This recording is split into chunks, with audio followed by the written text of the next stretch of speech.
আমার নবী বলে উম্মত অবশ্যই চিনবি, অবশ্যই কথা বলবি।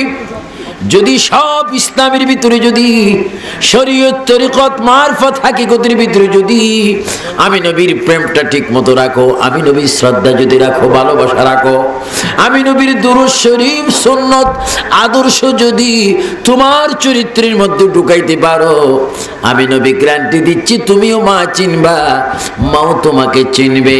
হাসরের ময়দানে একে অপরের হাতে হাত ধরে আমার নেতৃত্বে জান্নাতে যাবে।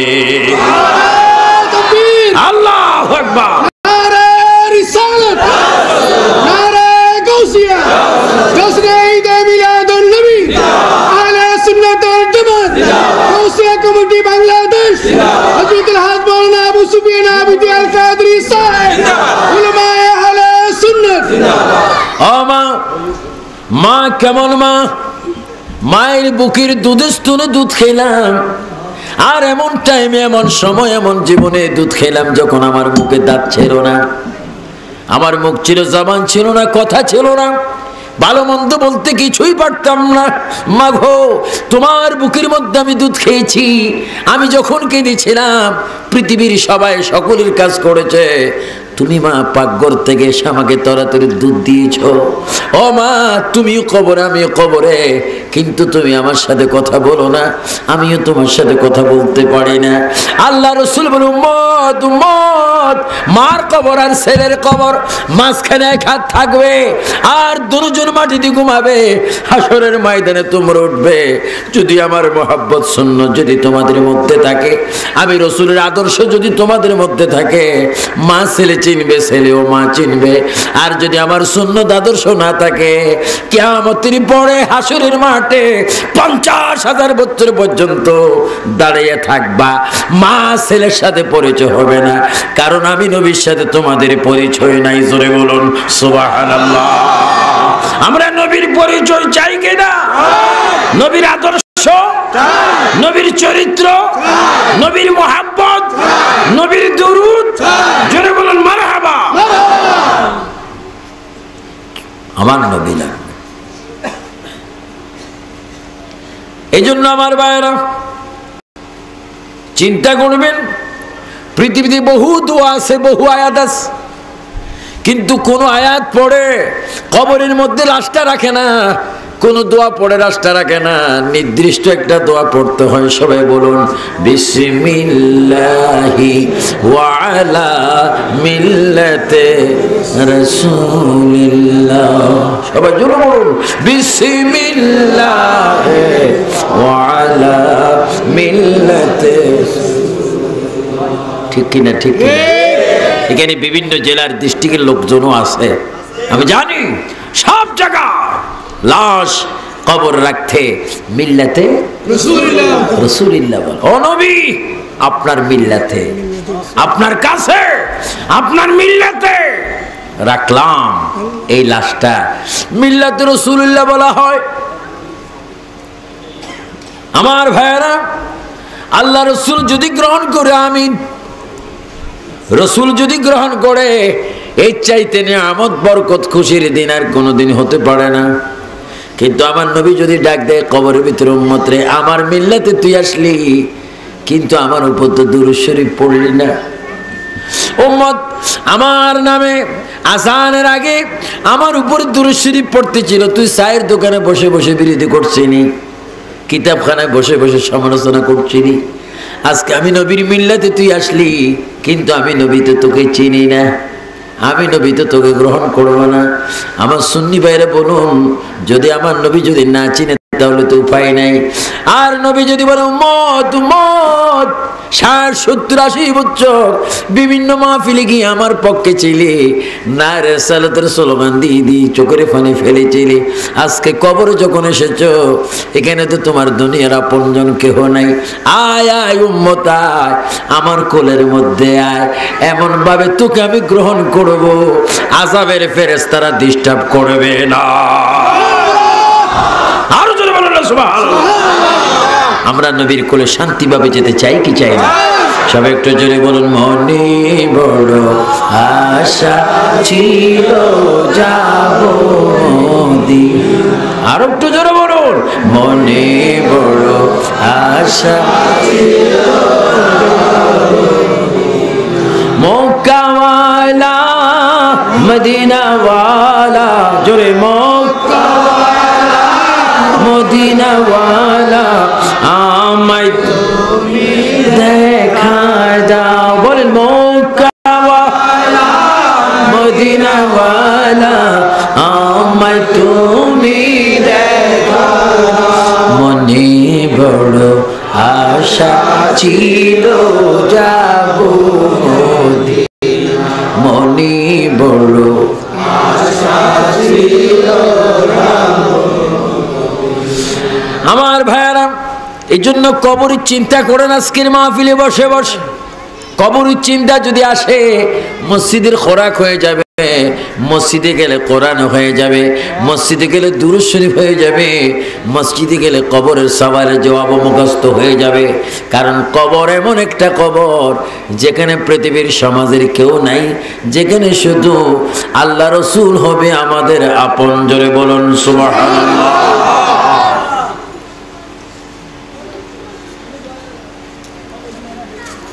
নবীজির মেয়ে ফাতেমা, বলেন নবীজির মেয়ে। নবীজির তো কোনো ছেলে নেই, ছিল 4 জন, কাসেম, তৈয়ব, ইব্রাহিম, তাহের, এরা ছিল। কিন্তু এরা নাবালেক অবস্থায় আল্লাহ নিয়ে গেছেন। সুবহানাল্লাহ। নিয়ে গেছেন কেন, এটা নিয়ে ওয়াজ করলে অনেক দিন আমি বলবো। এই নিয়ে গেছেন কেন এই ব্যাপারে যেন আমার আজিজ মাওলানা সিরাজুল ইসলাম সিদ্দিকী যেন জুমার দিন, আগামী দিন কি বার? শুক্রবার। আমি জুমা পড়াবো চাঁদপুর মসজিদে গৌসুল আজমে গিয়ে, আমার মাদ্রাসা। আমার ভাইয়েরা জুমার দিন এই কথাটা যেন আলাপ করে যে যে এই কেন নবীর ছেলেগণ চলে গেলেন, নবীর ছেলেগণ চলে গেলেন।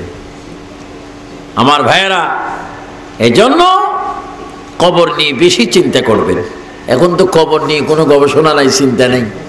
হাদি হুজুর কুয়েত যাবো, মালয়েশিয়া যাবো, ইন্দোনেশিয়া যাবো, ব্রুনাই যাবো, দুবাই যাবো, আবুধাবি যাবো, হ্যাঁ সিঙ্গাপুর যাবো, কিন্তু কবর যাবো এ কথা কেউ বলে।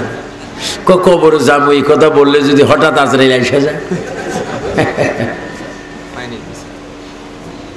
খবর যাইতে চায় না কেউ। আরে খবর যাইলে তো খুশি, যত আগে যাইতে পারি তত আগে নবীর দিদার পাবো। খবরের ভিতরে নবী দেখবো।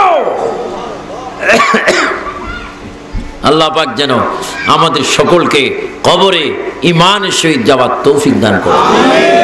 আরো জোরে বলুন আল্লাহুম্মা আমিন। ঈমান দেওয়ার মালিক কে? আরো জোরে বলুন না কে? ঈমান দেওয়ার মালিক আল্লাহ। আল্লাহ। এজন্য ঈমান আমরা চাই। নবীজির মেয়ে বলেন ফাতেমা জোহরা রাদিয়াল্লাহু তাআলা আনহা, তিনি আল্লাহর নবীর পাশে বসে আছেন ওফাতের সময়।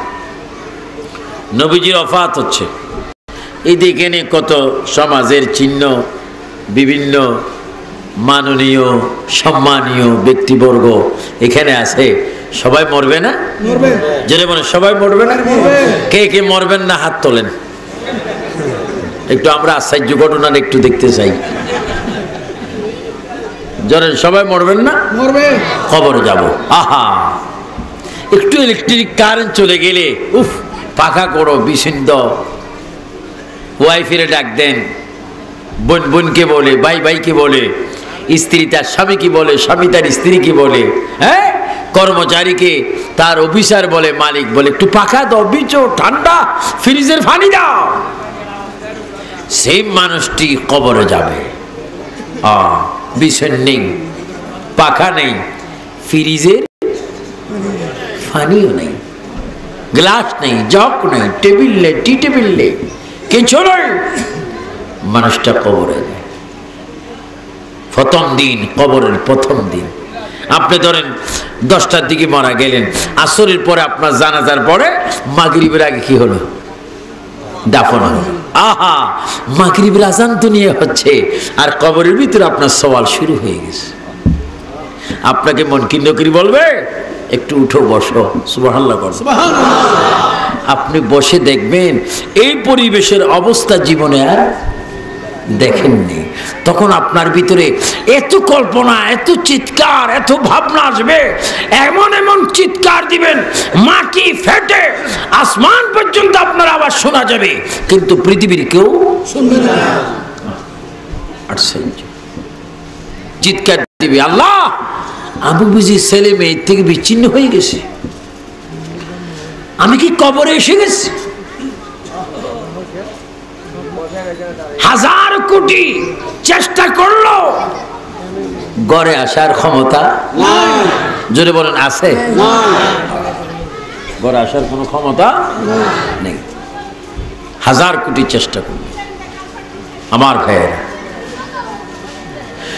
মুনকির নকির আসবে, আপনাকে বলবে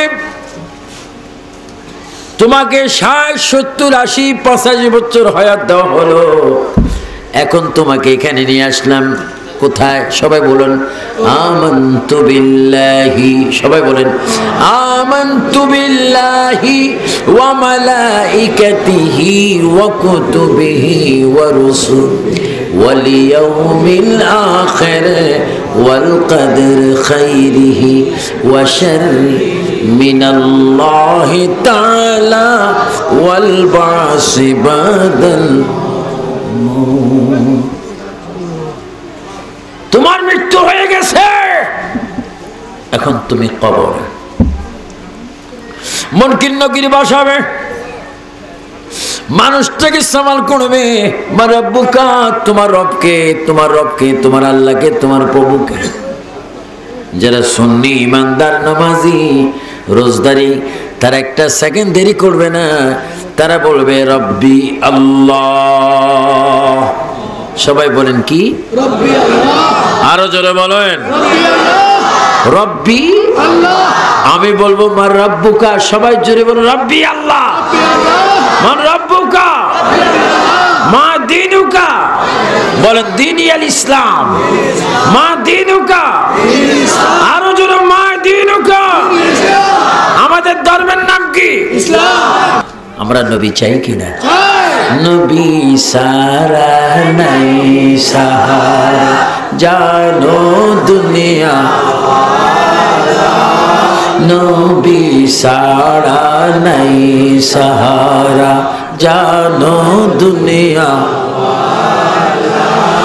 নবী আমার গলার মালা, নবী কামিলি নবী সারা নাই সাহা। সুবহানাল্লাহ বলে। নবীজির কন্যা, নবীজির মেয়ে, জান্নাতের কোটি কোটি কোটি কোটি নারী সমাজের জান্নাতীদের সরদার খাতুনে জান্নাত ফাতেমাতুজ জোহরা রাদিয়াল্লাহু তাআলা আনহা আমার প্রিয় নবীর কদম মোবারকের মধ্যে চুমা খেলেন। প্রিয় নবীর কদমে চুমা খেয়ে প্রিয় নবীকে জড়াই ধরলেন। প্রিয় নবীর কুফাল মোবারকের ঘাম মোবারক গুলি তিনি চুল মোবারক গিয়ে মুছে দিলেন। আমার নবীজি দুনিয়ার থেকে বিদায় নেওয়ার সময় রাসূল পাকের কন্যা ফাতেমা কেঁদে কেঁদে বলে, আব্বা জান আপনি দুনিয়ার থেকে চলে যাচ্ছেন, মালাকুল মউতকে আমি দেখতেছি, তিনি আমার সামনে বসে আছেন। বাবা এই যে চলে যাবেন, কোথায় আপনাকে পাবো, কোথায় পাবো, কোথায় পাবো? আমার নবী কেঁদে কেঁদে বললেন, ফাতেমা আমাকে তুমি অবশ্যই পাবে। হাসরের ময়দানে আমার কোটি কোটি উম্মত নফসি নফসি যখন করবে, আমার উম্মত যখন পানি পানি করবে, আমি এবং আমার দুই নাতি এবং তুমি আবু বকর ওমর ওসমান ও আলী, তোমরা সবাই মিলে আমার নেতৃত্বে আমার উম্মতকে কাউসারের পানি খাওয়াবে। হাসরের মাঠ, হাসরের ময়দান বড় কঠিন ময়দান, তামার চাইতে বড় গরম, পায়ে জুতা নেই, মজা নাই, কিচ্ছু নাই। উত্তপ্ত 12 সহ্যর তাপ, একদিকে মাথার উপর তামার চাইতে বেশি উত্তপ্ত গরম জমিন, মানুষের ঘামে মানুষেরা সাঁতার কাটবে,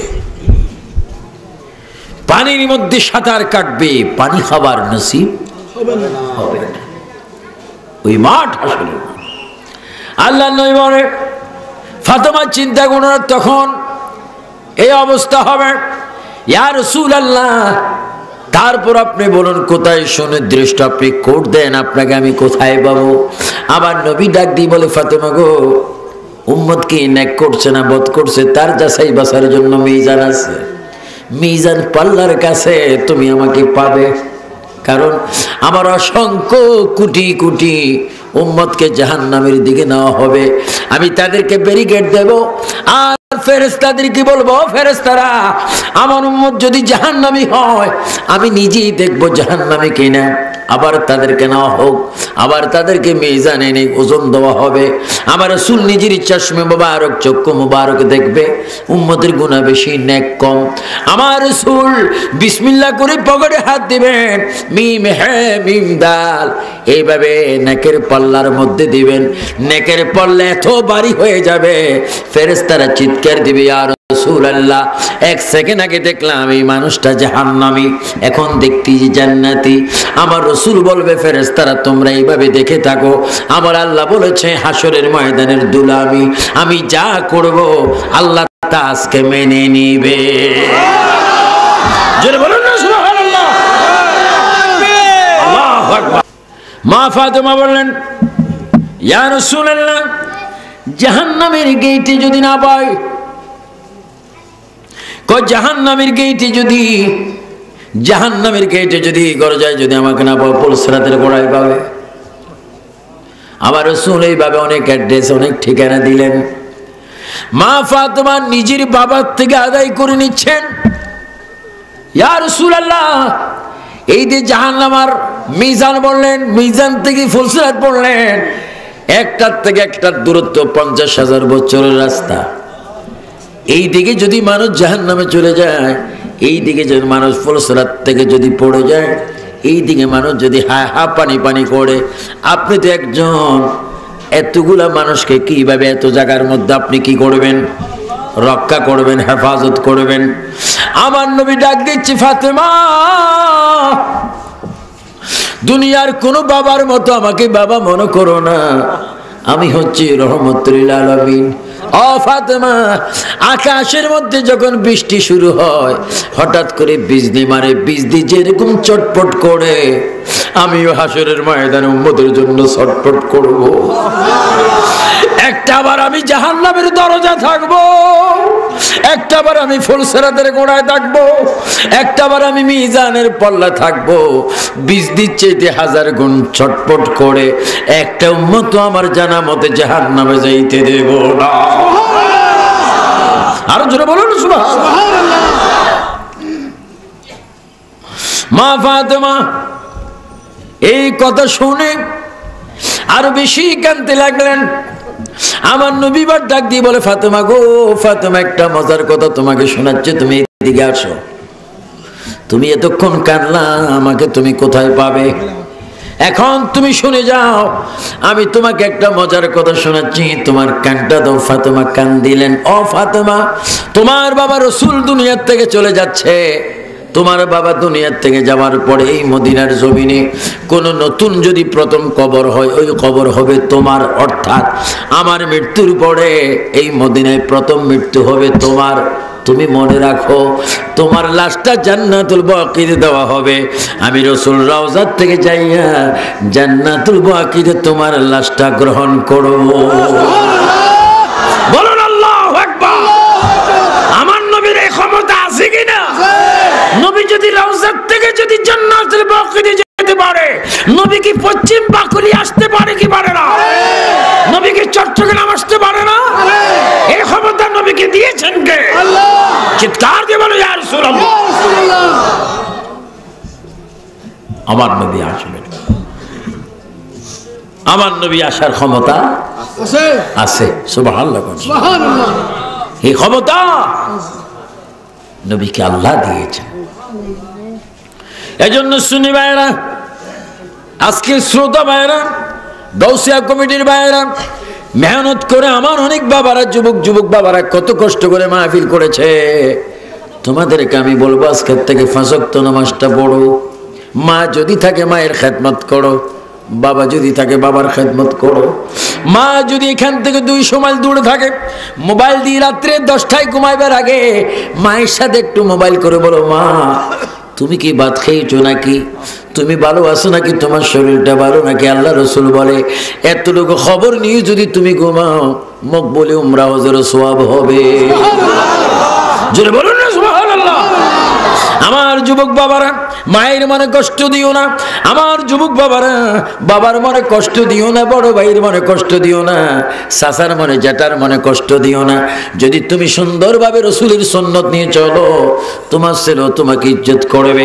এই জন্য আজকের থেকে আমরা ওয়াদা করব, আমাদের যাদের মা বাপ ঘরে রয়েছে তাদের ইজ্জত করব, তাদের সম্মান করব। শুধু কোরআন শরীফ পড়লে হবে না, মা বাপকে ইজ্জত করতে হবে। মা বাপকে ইজ্জত করলে হবে না, নামাজ পড়তে হবে। তেমনি ভাবে নিজের স্ত্রীর হক আদায় করতে হবে, স্ত্রী স্বামীর হক আদায় করতে হবে, মানুষ তার সামাজিক হক আদায় করতে হবে। এইভাবে আমরা যদি সুন্নাত মোতাবেক পারিবারিক জীবন, রাষ্ট্রীয় জীবন, আন্তর্জাতিক জীবন, সামাজিক জীবন, ফ্যামিলিগত জীবন যদি প্রতিষ্ঠা করতে পারে, যেই দিন আল্লাহ পাক আজরাইলকে পাঠাবে জান নেওয়ার জন্য, এই জানটা যখন বাইর হবে, রগগুলা ঠাস ঠাস করে চলে যাবে, হাড্ডির জোড়াগুলা খুলে যাবে, শয়তান আসবে ঈমান নিতে, আজরাইল আসবে প্রাণটা বাহির করতে। আমার নবী ডাক দিচ্ছে, উম্মত রে কোনো চিন্তা করিস না, আমার উপরে দুরূদ শরীফ পড়েছিনি, আমার আদর্শের সৈনিক ছিলি। আজরাইলের চেহারা দেখার আগে, শয়তান হামলা করার আগে আমি রাসূল তোর সামনে হাজির হব। আল্লাহু আকবার বলেন। আমার নবীর ক্ষমতা আছে কিনা? কি রাষ্ট্রপতি বলেন, কি মন্ত্রী বলেন, কি আর্মি বলেন, বিডিআর বলেন, পুলিশ বলেন, র্যাব বলেন, কি আলেম বলেন, কমিশনার বলেন, প্রত্যেকটি মানুষের জান বাহির করতে আমরা নবী দেখতে চাই কি চাই না? বলেন নবী আমাদের ঈমান। আর জোরে বলেন নবী আমাদের ঈমান। নবী চাই কি চাই না?